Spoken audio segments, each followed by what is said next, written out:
Olá pessoal, bom dia, boa tarde, boa noite e boa madrugada. Aqui quem fala é o Nangel, do podcast Faça Direito. Sejam bem-vindos.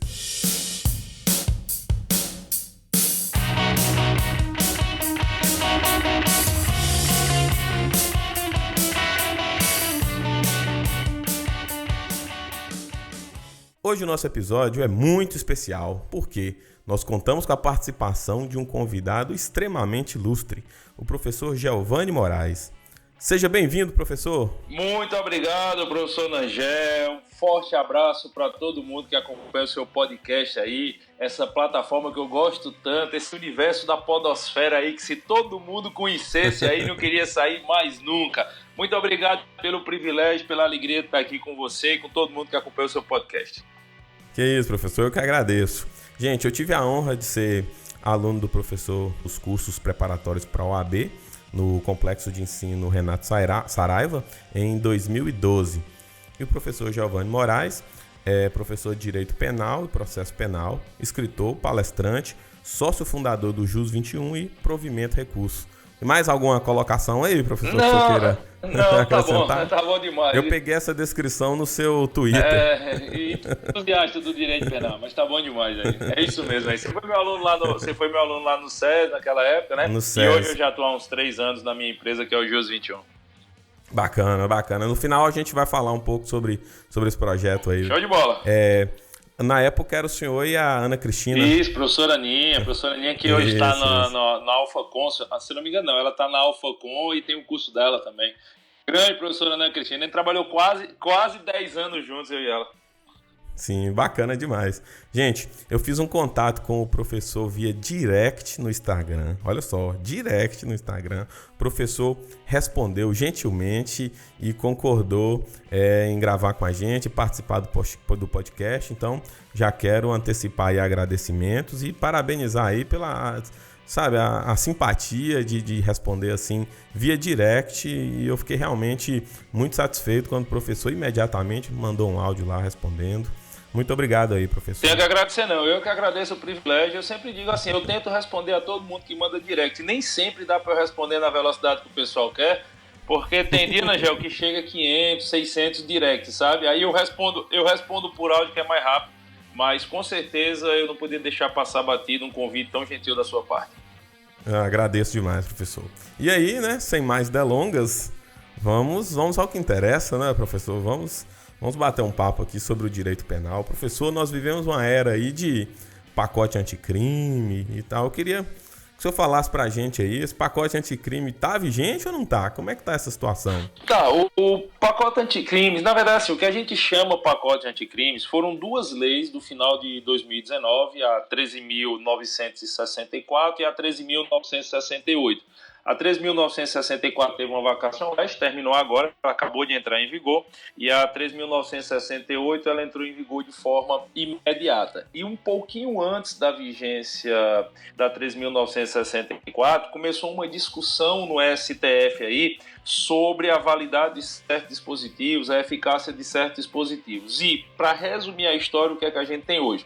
O pacote anticrimes, 85% dele está em vigor, mas alguns pontos específicos, como é o caso do juiz de garantias, como é o caso da possibilidade de arquivamento do inquérito policial expoente própria, do Ministério Público, dentre outros, estes foram suspensos sem prazo determinado de suspensão pela última decisão do excelentíssimo senhor ministro, o Luiz Fux. E aí existem 2 opções, é se aguardar aí uma nova decisão, porque foi uma decisão liminar no ADI, ela é possível de ser revista por uma outra decisão em ADI, ou que eu acho mais provável aguardar que seja pautado para o pleno se manifestar sobre aqueles 4 itens específicos.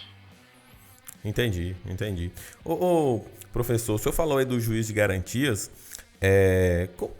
como que o senhor enxerga esse juízo de garantias? Esse juiz de garantias, o senhor vê de forma positiva a inserção dessa forma jurídica aí no nosso ordenamento? Não, eu sou manifestamente contrário à figura do juiz de garantias.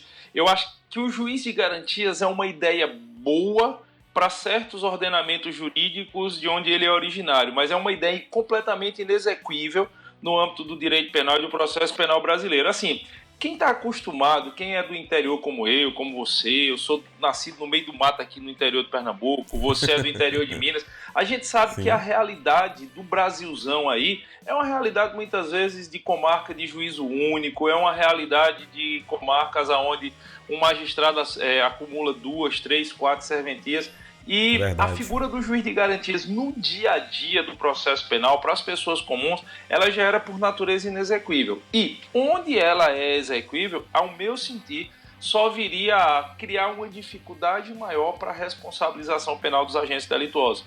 Então eu sou contra primeiro porque eu acho que o juiz deve conhecer do processo como um todo desde a sua gênese. Eu defendo, por exemplo, a prevenção do magistrado que decretar preventivo. Eu acho que em tese ele deveria ser prevento para apreciar os feitos iniciais após o oferecimento da denúncia. Eu acho que você quebrar isso, eu acho que você ter um juiz para averiguar uma parte pré-processual, um magistrado para tocar o processo, é você criar uma dificuldade e, com todo respeito, é você abrir brechas para uma série de chincanas que, ao meu sentir, tem a tendência natural de dificultar a responsabilidade penal de quem pode bancar um processo ad eterno. Eu sempre digo, professor Angel, que no Brasil nós temos o processo penal do dia a dia e o processo penal daquele escola da sociedade que pode bancar a perpetuação desse processo penal. Então, você no Brasil hoje, o que você tem não é sentença transitada em julgado, é fim de recurso para sustentar a defesa. Nós estamos vindo de uma realidade onde, se você tivesse dinheiro, você conseguia sustentar aí um processo ad eterno, o processo penal ad perpétuo. Se não tivesse dinheiro, a exauria no máximo em uma apelação ao Tribunal de Justiça do Estado. Criar mecanismos que possam ampliar mais ainda esse fosso, como seria, meu sentir, o juiz de garantias no Brasil, eu acho que é algo descabido. Entendi, compreendi e acho extremamente pertinente essa colocação. E aí o senhor traz também um ponto de vista prático, né? Aqui na nossa comarca mesmo, 2 comarcas vizinhas são varas únicas, né? De juízo único. E assim, realmente seria impossível fazer esse rodízio que a lei estabeleceu. Professor, a gente, ainda falando, né, do pacote anticrimes, a gente tem uma nova redação para o artigo 3º-A do Código de Processo Penal, que diz respeito ao sistema, né? O artigo agora estabelece que o sistema processual penal é acusatório.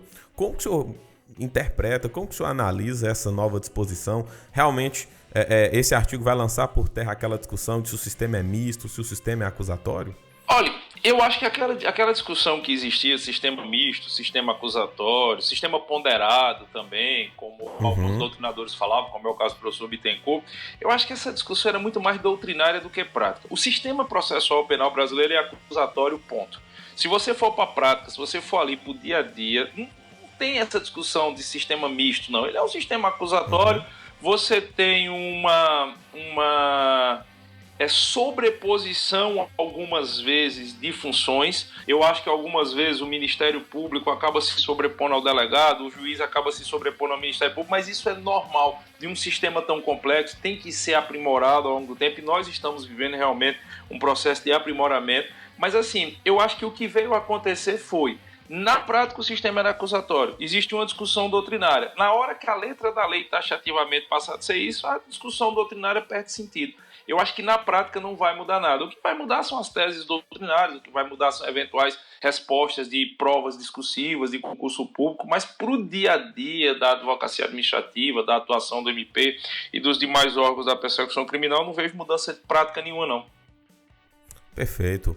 Professor, e falando mais agora do direito penal mesmo, o pacote anticrimes, né, trouxe uma nova redação aí, na verdade seria o parágrafo único no artigo 25 do Código Penal.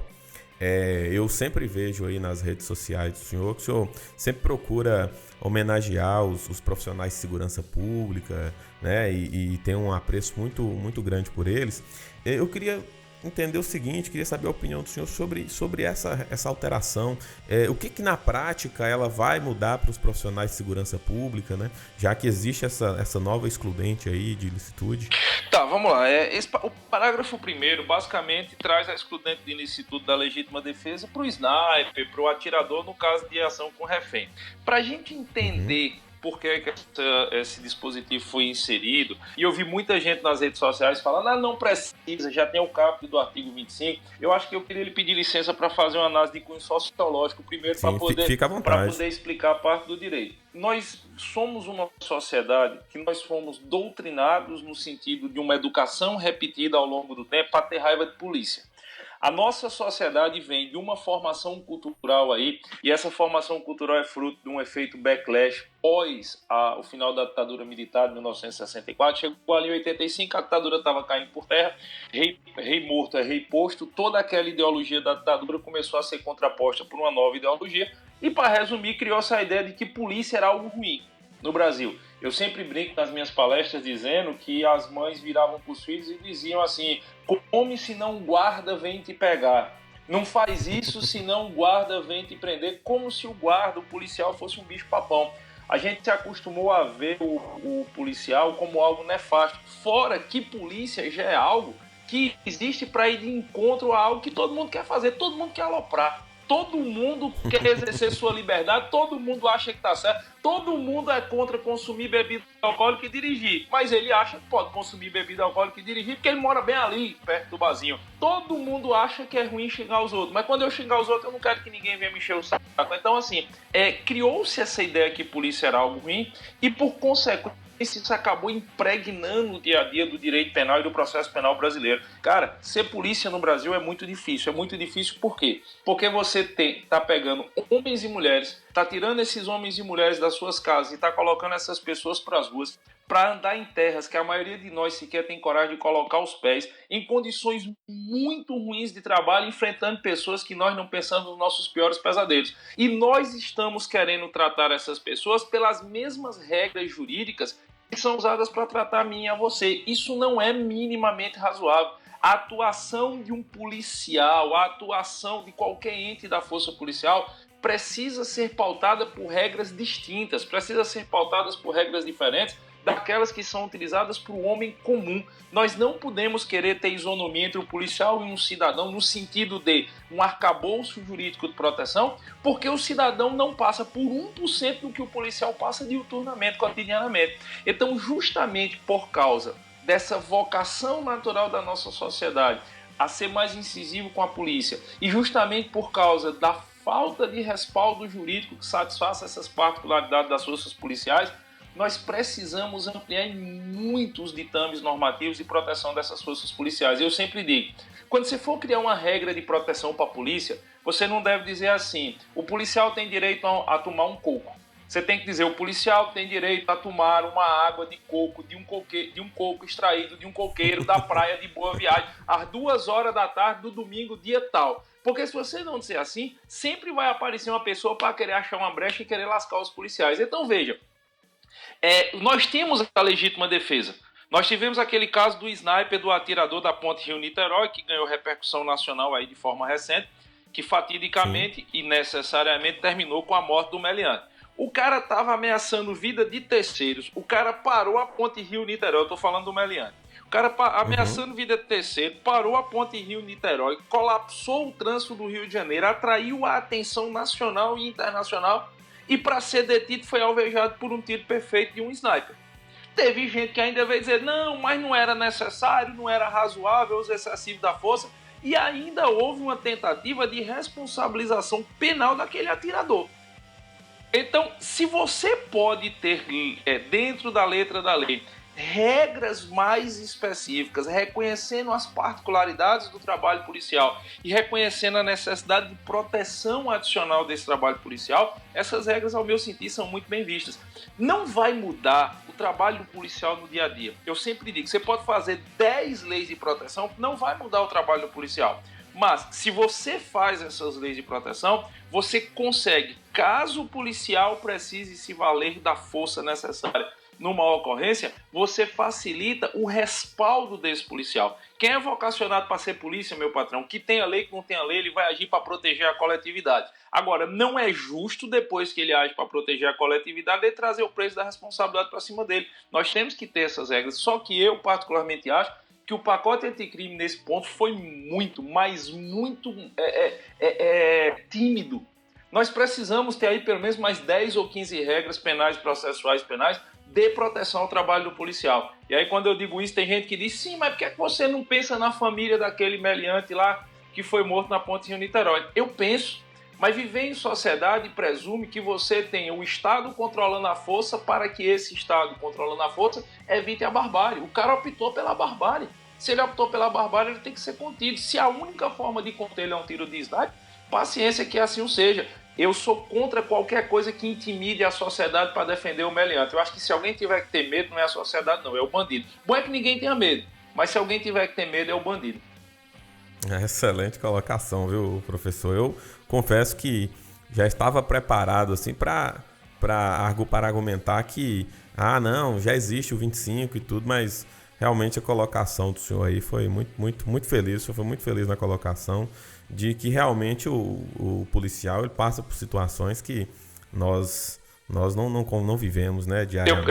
Eu posso dar um exemplo, Angel? Eu vou dar um exemplo de um fato sem citar nomes, ocorrido aqui em Pernambuco, com um aluno meu. Ele é do batalhão de choque. Houve uma ocorrência no Cotel. O Cotel é o centro de triagem, que fica aqui em Abreu e Lima, é para onde vai todo mundo antes da decisão judicial.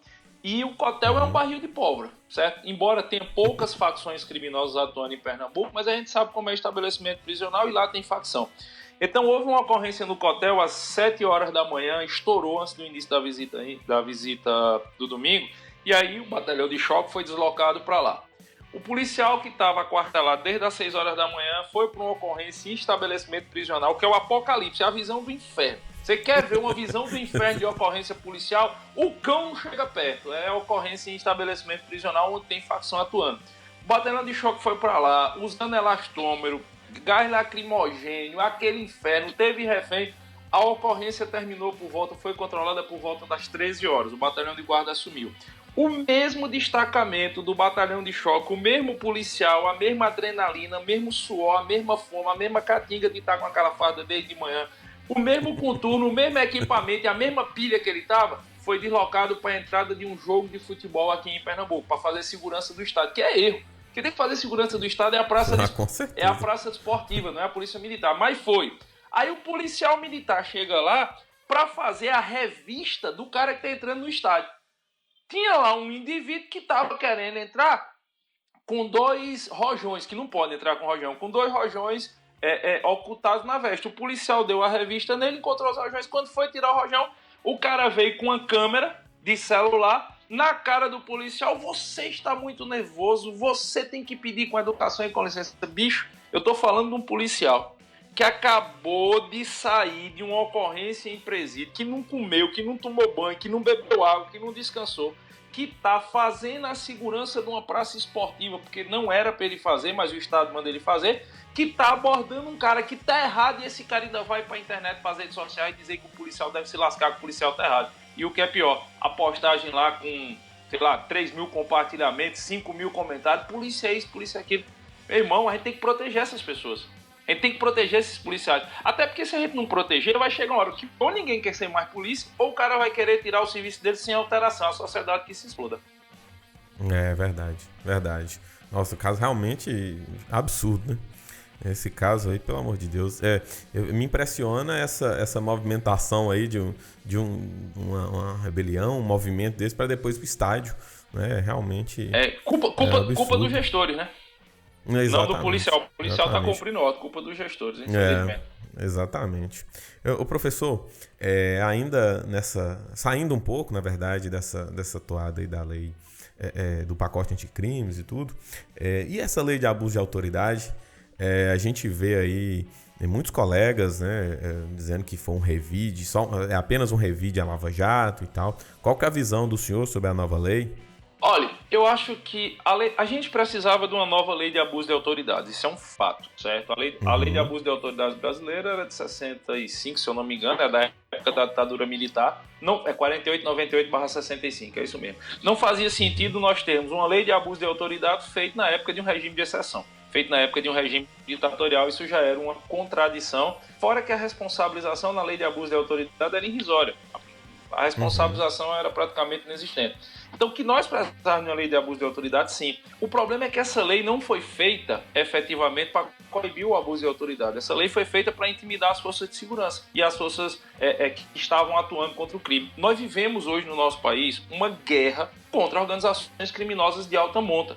E quando eu falo organização criminosa de alta monta, eu estou falando de organizações criminosas que têm a condição de cooptar o poder público, de cooptar o poder judiciário, de cooptar os meios de comunicação. Eu estou falando de organizações criminosas que conseguem eleger representantes no executivo, no legislativo, que conseguem indicações no judiciário e que são capazes, por exemplo, de levar quase à beira da bancarrota empresas estatais de renome internacional, como é o caso da Petrobras. Então é óbvio que vai ter reação.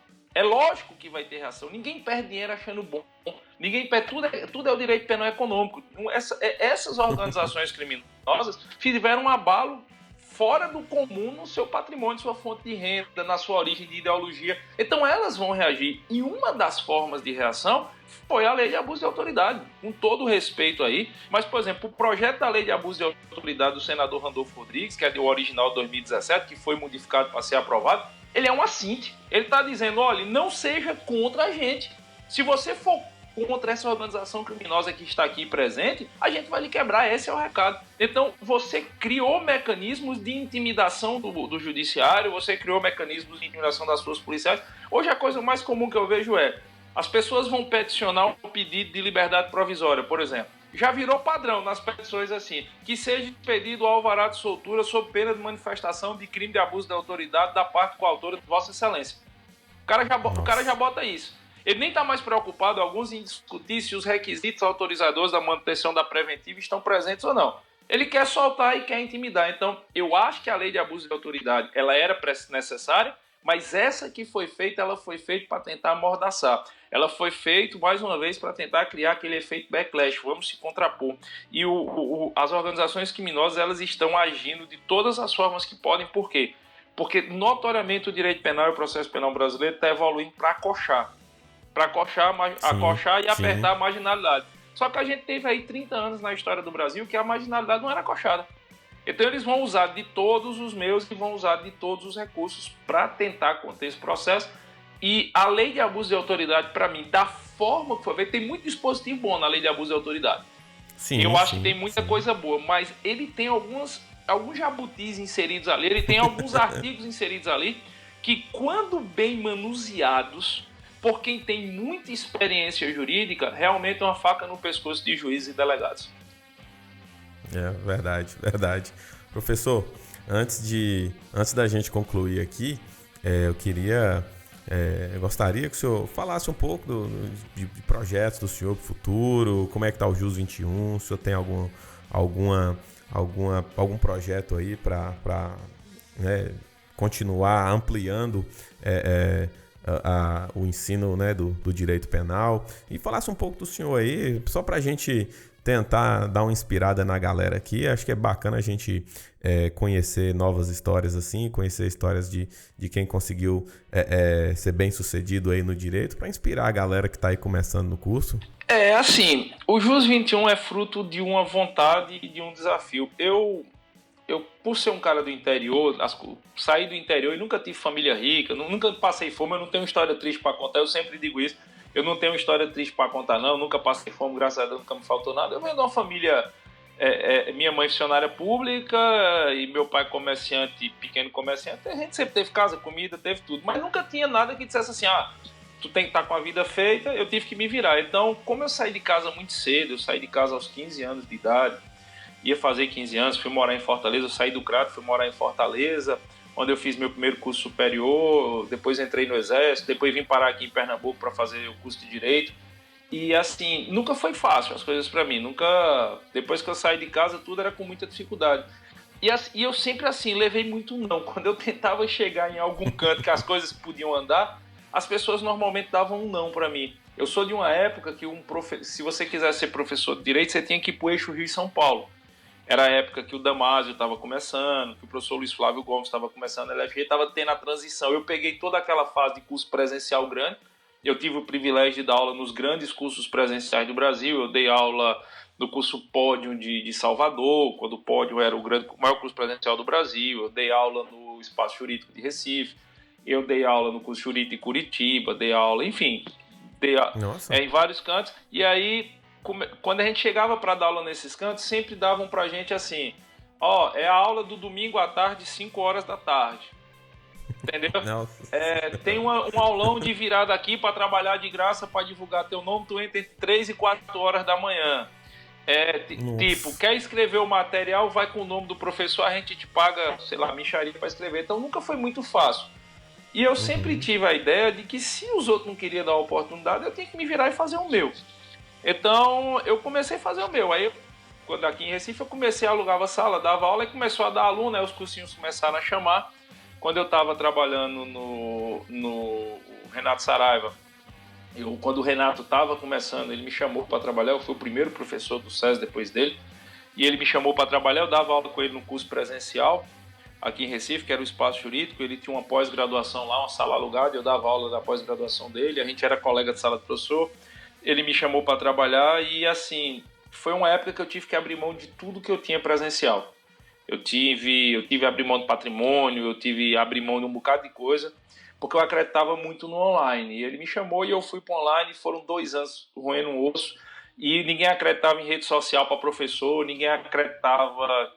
Enfim, a gente foi fazendo, até que chegou uma hora que eu disse, porra, eu quero fazer agora meu vadimeco. E aí foi o fato mais marcante, assim, profissional da minha vida, foi que eu fiz meu vadimeco penal, que ninguém fazia vadimeco para a prova da OAB.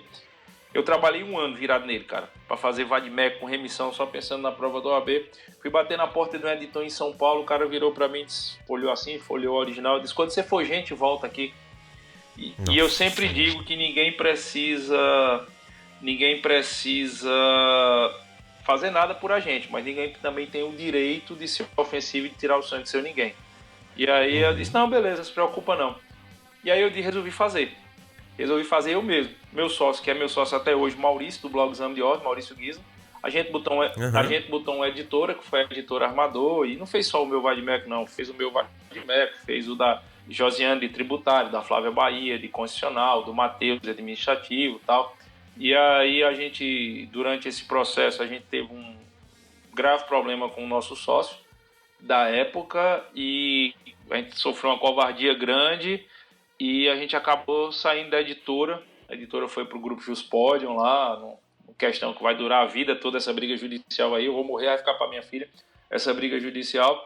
E aí eu e o Maurício, a gente disse, e agora, vamos fazer o quê? E eu me lembro como fosse hoje que o Maurício disse assim, o que a gente sempre fez, se fecham as portas pra gente, a gente constrói uma casa todinha e bota do tanto de porta que a gente quiser. Eu nunca vou esquecer dessa frase de Maurício.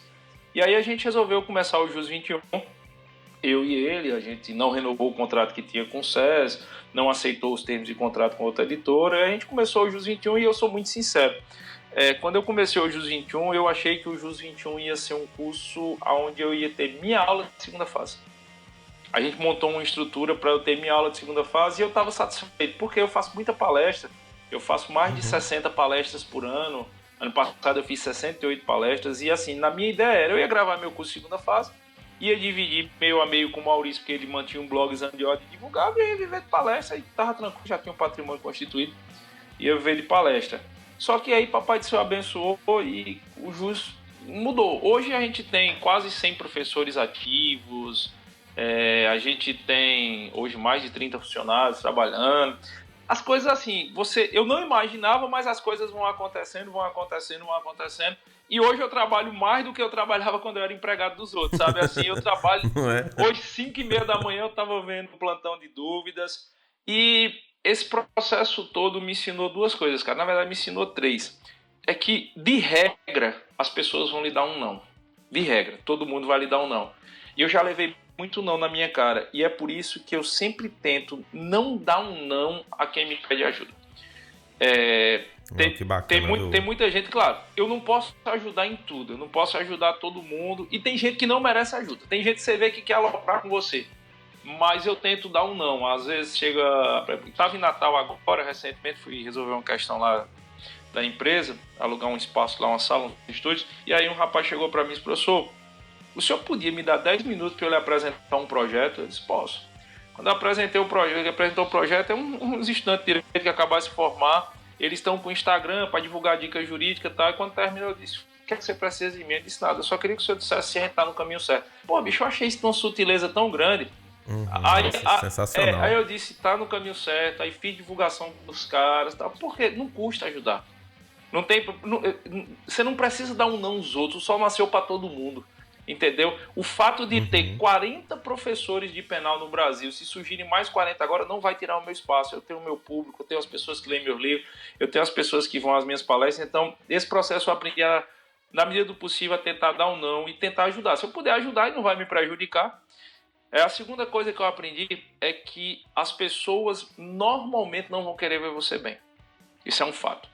As pessoas Você tem seu podcast aí, professor? Quando seu podcast aí daqui a pouco dobrar, triplicar de ouvintes, vai ter gente que vai chegar e dizer: mas rapaz, esse negócio de podcast, tem alguma coisa errada por trás disso aí. Esse homem não faz nada, só faz podcast. Na hora que você começar a ganhar um dinheiro bom, já tem gente que vai chegar, como já disseram pra mim: isso não pode ser trabalhando, não. Bota fé que isso seja trabalhando, não. Isso deve ser comendo dinheiro de outro canto. Faz parte da vida do ser humano e a gente tem que se blindar para isso. E a terceira coisa que eu aprendi é que, assim, nos momentos mais ruins, Papai do Céu abre inúmeras possibilidades. Mas ele só abre possibilidades. Ele não pega você e joga para dentro da janela, não. Se você estiver disposto a pagar o preço, se você estiver disposto a fazer por onde. E o JUS 21 é a grande prova disso. O JUS 21 surgiu para ser um estúdio onde eu gravava minhas aulas. E hoje o JUS 21 é uma empresa com 6 mil alunos ativos, em média, a cada semestre.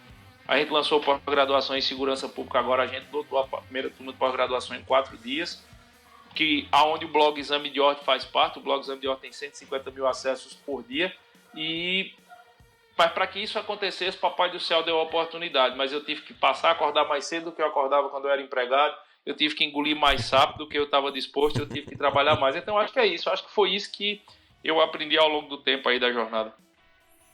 Bacana, que história, viu, professor? Realmente eu fico muito satisfeito de poder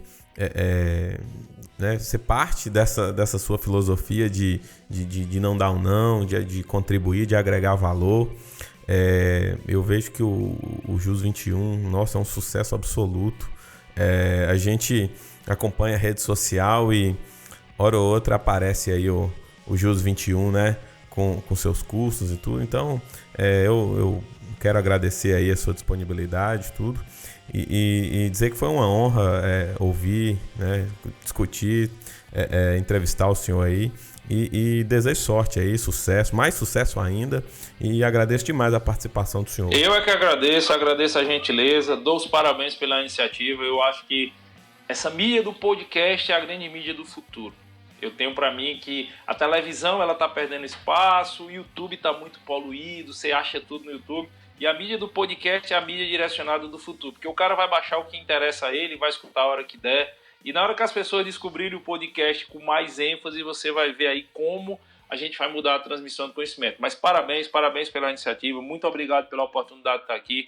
E me permita lhe pedir um favor, professor. Como é o nome da faculdade que o professor leciona, que você falou no começo? Faculdade Alfa de Almenara. Faculdade Alfa de Almenara. Transmita aí o meu fraterno abraço aos seus alunos aí, transfira aí aos seus alunos lá as minhas congratulações e diga que eu estou desejando muita sorte e sucesso para todo mundo que é seu aluno lá. Tá bom? Beleza, doutor. Muito obrigado, viu, professor? Valeu, professor. Um abraço. Um abraço. Tchau.